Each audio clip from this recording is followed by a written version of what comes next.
Kitab Yesaya pasal 29 ayat 12. Ini adalah kitab yang dari Allah.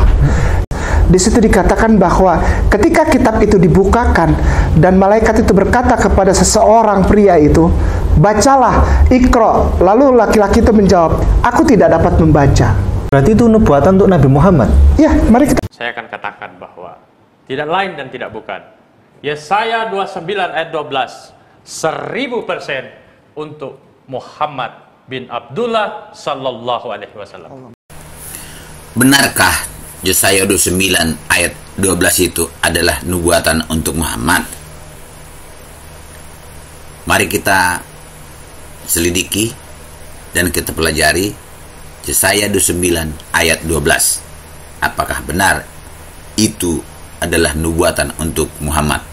Kalau kita hanya membaca ayat 12 ini saja, pasti kita salah paham.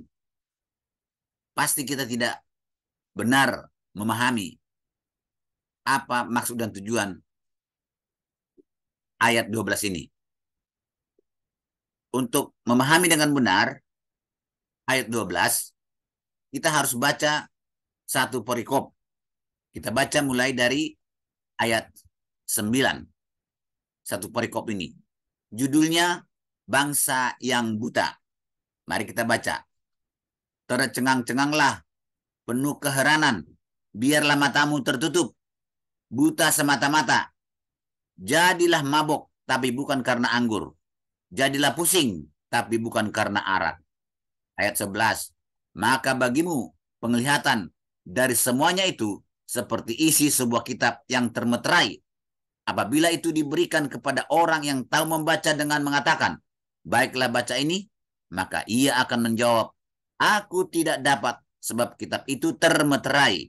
Lanjut ayat 12.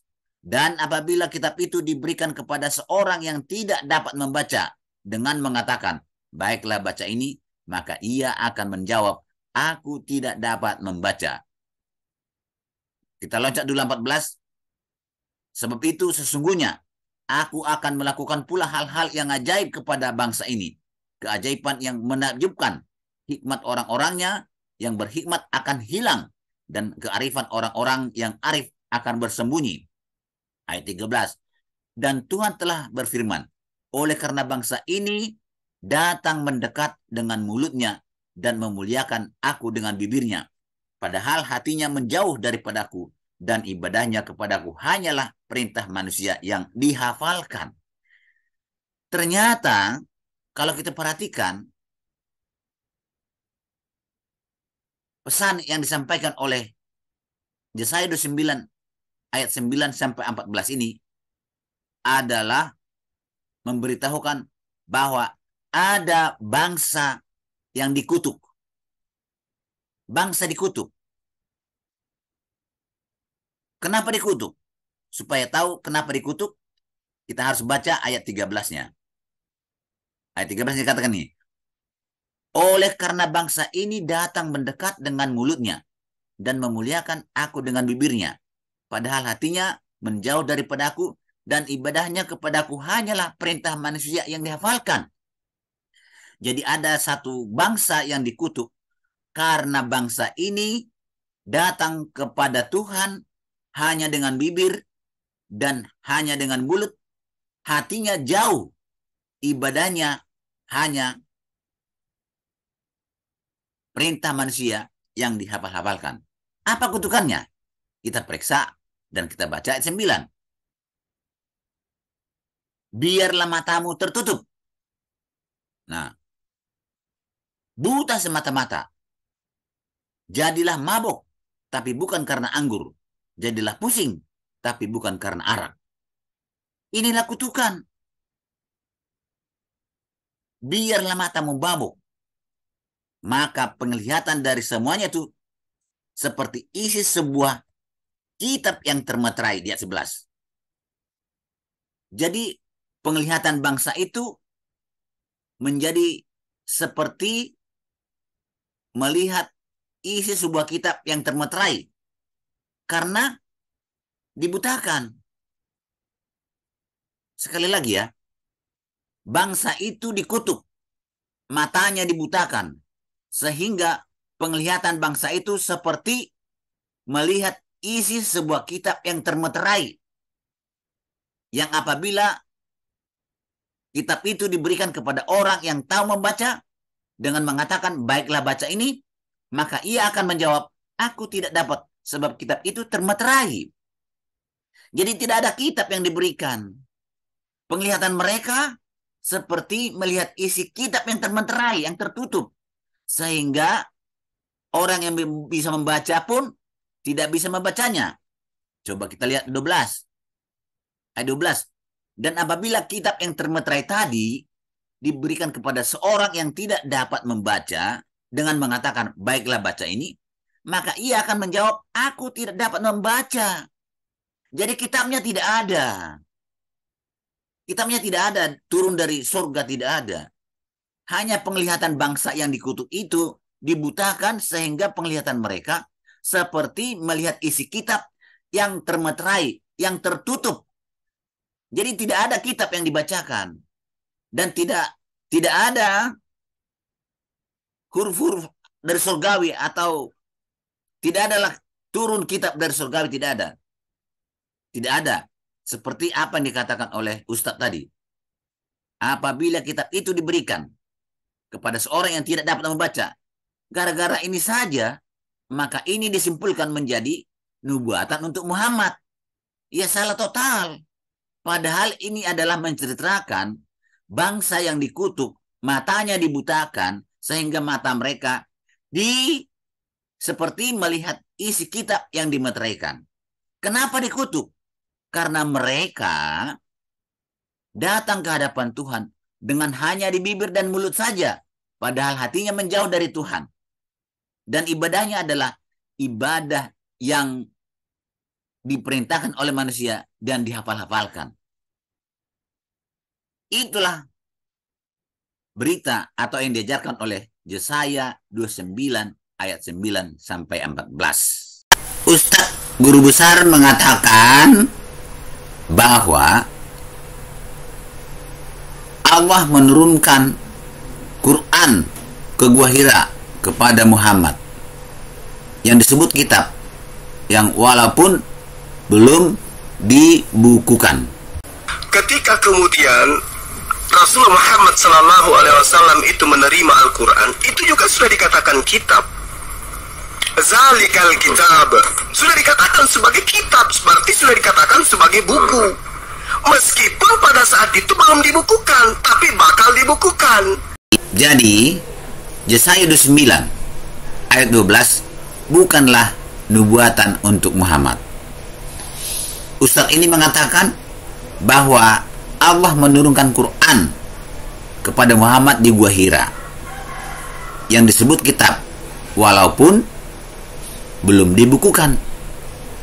Sedangkan Yesaya 29 menceritakan tentang bangsa yang dibutakan, karena bangsa itu datang kepada Tuhan hanya di bibir saja, di mulut saja, hatinya menjauh dari Tuhan.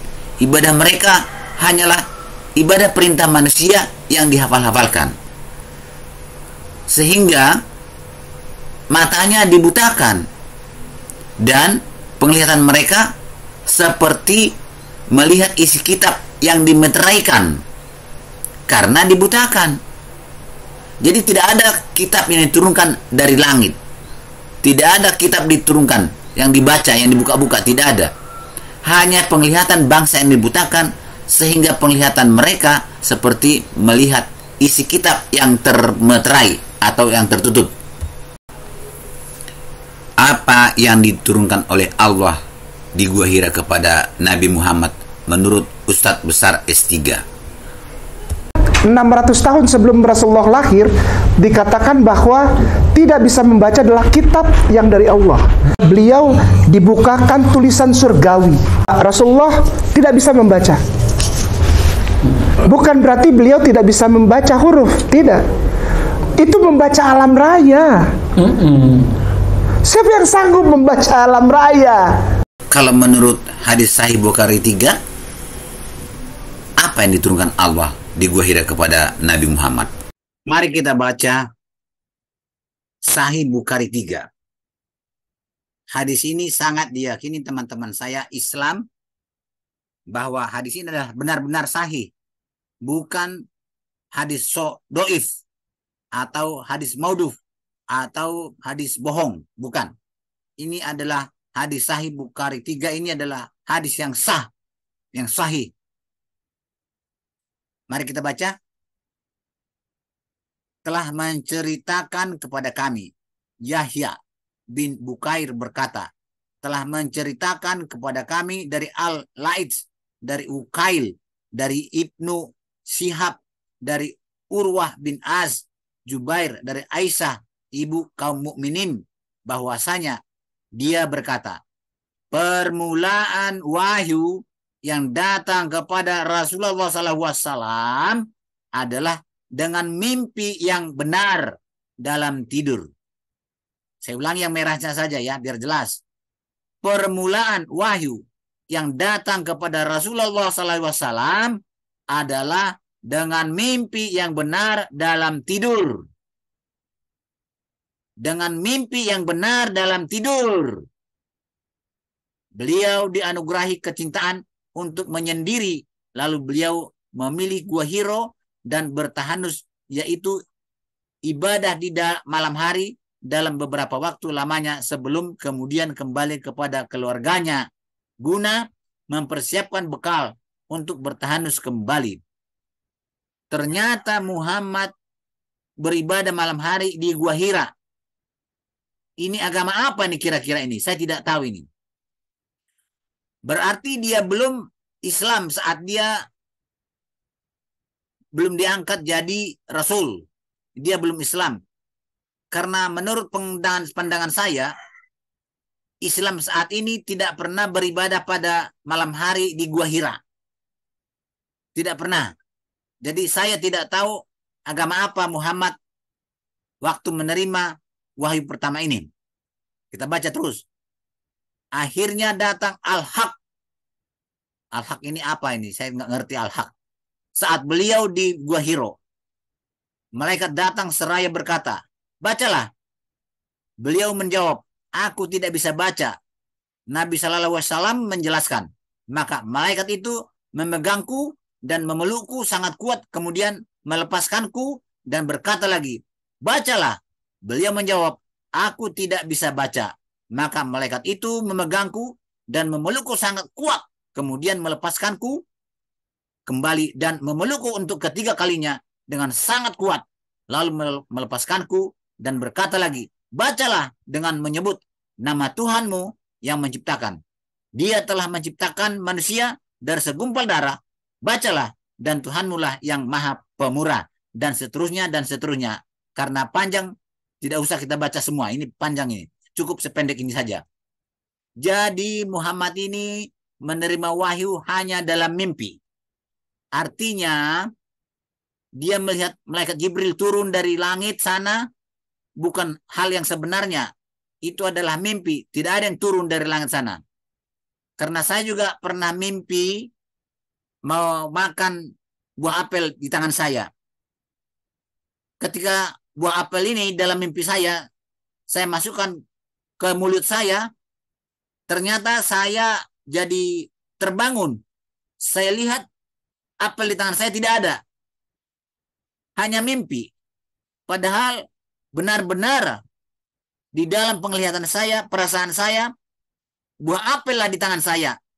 Ternyata setelah saya masukkan ke dalam mulut saya, tidak ada buah apelnya. Saya kaget bangun. Ternyata itu hanyalah mimpi. Hal yang sama, saya yakin hal yang sama. Rasulullah melihat malaikat Jibril turun,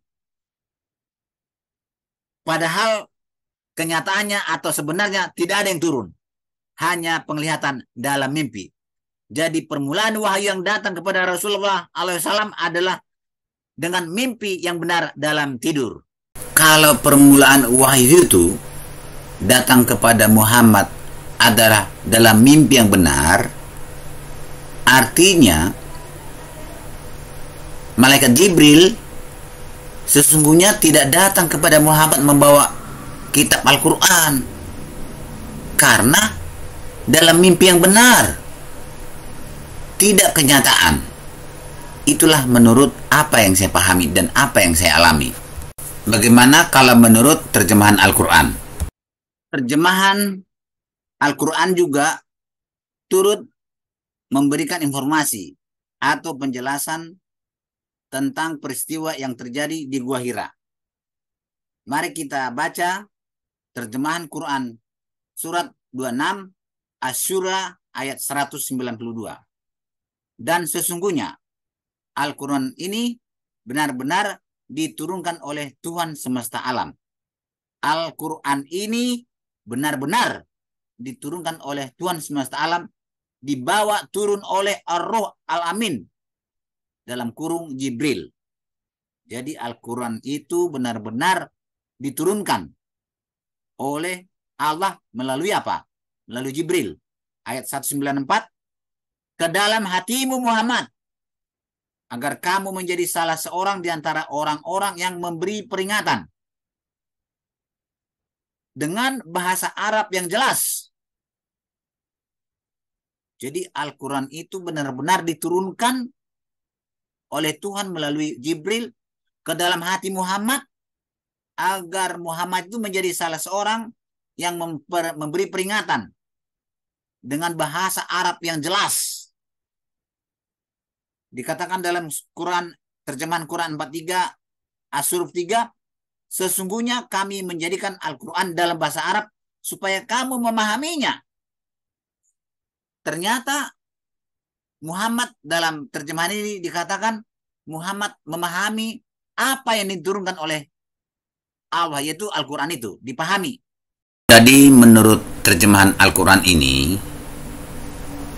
Muhammad tidak mimpi di Gua Hira. Benar-benar Jibril yang turun membawa kitab Al-Quran yang dipahami oleh Muhammad. Bagaimana kalau menurut Al-Quran? Jangan. Al-Quran itu adalah kitab suci yang tidak boleh dikritisi, tidak boleh dikupas-kupas, tidak boleh dibahas-bahas. Kalau Al-Quran kita kritisi, kita kupas-kupas dan kita bahas, kita bisa kena undang-undang penistaan agama dan penistaan atau pelecehan kitab suci. Yang walaupun sebenarnya Al-Quranlah yang punya otoritas, Al-Quranlah yang sebenarnya yang harus menjelaskan dengan benar, dan Al-Quranlah yang paling benar yang harus menjelaskan apa sebenarnya yang terjadi di Gua Hira. Yang kedua, Al-Quran ini tidak bisa saya bahas dan tidak bisa saya kritisi dan tidak bisa saya kupas-kupas, karena Al-Quran itu adalah bahasa Allah dan bahasa Arab yang tidak saya pahami dan tidak saya mengerti. Dari 5 informasi yang kita kumpulkan, hasilnya semuanya beda-beda, tidak ada yang sama. Yesaya 29 ayat 12 menceritakan bahwa ada suatu bangsa yang dibutakan matanya sehingga penglihatannya seperti melihat isi kitab yang dimeteraikan, atau yang ditutup sehingga tidak bisa dibaca. Artinya Yesaya 29 ayat 12 bukanlah nubuatan untuk Muhammad. Tidak ada kitab yang diturunkan, dikatakan, diceritakan di dalam Yesaya 29 ayat 12. Tidak ada kitab, tapi hanya penglihatan bangsa yang dibutakan, sehingga mata bangsa itu penglihatannya seperti melihat isi kitab yang dimeteraikan atau yang ditutup, sehingga tidak bisa dibaca. Beda lagi dengan penjelasan dari Ustadz Besar S3. Ustadz Besar S3 mengatakan ada kitab diturunkan Allah dari surga sana. Hurufnya huruf surgawi, yaitu alam raya, yang tidak bisa dibaca oleh siapapun. Beda lagi dengan Ustadz Besar, guru besar Dia mengatakan ada kitab Al-Quran diturunkan dari surga di Gua Hira, tapi belum dibukukan, bakal dibukukan. Beda lagi dengan hadis Sahih Bukhari 3. Hadis Bukhari 3 mengatakan bahwa peristiwa di Gua Hira itu adalah mimpi Muhammad yang benar dalam tidur. Artinya tidak ada malaikat Jibril yang datang ke Gua Hira, dan tidak ada kitab yang diturunkan, karena Muhammad hanya mimpi. Muhammad melihat malaikat turun dari surga hanya dalam mimpi, bukan peristiwa yang sebenarnya, hanya dalam mimpi. Tidak ada malaikat yang turun dan tidak ada Al-Quran yang diturunkan. Beda lagi dengan terjemahan Al-Quran.